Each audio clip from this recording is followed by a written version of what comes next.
दोस्तों, Qatar airline का नाम बहुत सुना था। दुनिया की बेस्ट एयरलाइन में से है। सोचा कि आज कतर एयरलाइन में सफ़र कर ही ले।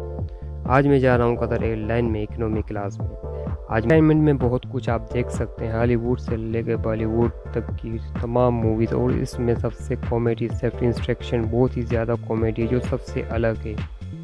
प्लेन के बाहर का व्यू भी इसी स्क्रीन पर आप देख सकते हैं। तो वहाँ के टूरिस्ट पॉइंट भी आपको इसके स्क्रीन पे शो हो रहे होते हैं अपने रिव्यू की तरफ। इकोनॉमी क्लास के पैसेंजर को भी ये सब कुछ दिया जाता है। सबसे पहले मुझे मिला एक ब्लैंकेट, वाइट पिलो, हेडफोन। फिर उसके बाद मिला मुझे एक रिफ्रेशिंग टिशू। अपने हेडफोन को कनेक्ट किया। बारी आई फूड की, और फूड में क्या क्या था, क्योंकि मैंने चॉइस किया करी चावल प्लेटर। इसमें था एक बोतल वाटर, चावल, चिकन कढ़ाई, एक करी बन, जूस, एक बड़े टिशू में स्टील कटलरी, कांटे, चमचे भी शामिल थे। इकोनॉमी क्लास में इतना कौन देता है। ये टिकट मैंने कैसे बुक की, तो मेरे चैनल को सब्सक्राइब करना ना भूलें।